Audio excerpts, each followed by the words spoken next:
नमस्कार, मी संजय भोकरे. आपण पाहताय जनप्रवास लाईव्ह. महाराष्ट्राच्या राजकारणामध्ये बरीच उलथापालथ चाललेली असताना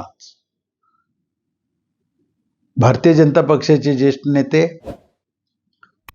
गृहमंत्री अमित शहा यांनी एक फतवा काढला.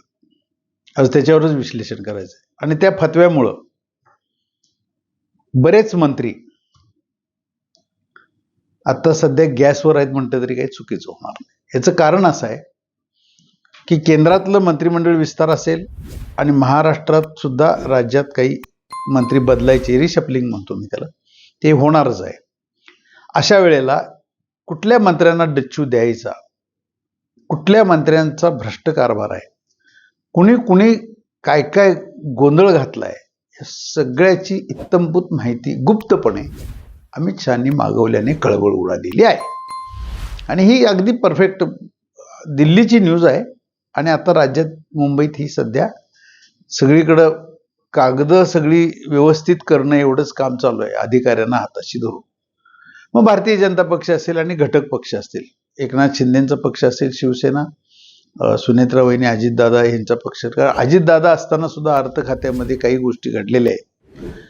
एकनाथ शिंदेच्या काळातही काय काय आता मंत्र्यांनी, मग त्यांच्यातलं जलसंधारण खातं असेल, म्हणजे विधानसभेत चर्चा झाली, विरोधी पक्षाने आवाज उठवलेला आहे, त्याच्यावर SIT नेमलेले आहेत आज आणि त्यांच्या चर्चा चालू आहेत. मग जलसंधारण असेल, जलसंपदा विभाग असेल, आणि ह्याच्यात सगळ्यात महत्त्वाची बाब आता एक बाहेर येते आणि कळते आहे की माहिती अधिकारातले जे राज्यातले काही प्रमुख व्यक्ती आहेत त्यांना मेसेज गेलेले आहे की कुणी काय काय भ्रष्ट कारभार केलेला आहे, त्याची माहिती तुमच्याकडं कागदोपत्री काय असेल की जी माहिती अधिकारात मागवलेली आहे. मग आता भारतीय जनता पक्षाकडे सुद्धा महत्वाची खाती आहेतच ना. अर्थ खातं आत्ता आलं असेल, म्हणजे जलसंपदा विभाग आहे, सार्वजनिक बांधकाम खातं आहे, अशी सगळी खाती आहेत की जिथं निधी दिला जातो आणि तो निधीतनं मग काही निविदा निघत असतात आणि निविदातनं सगळे गैरव्यवहार होतात.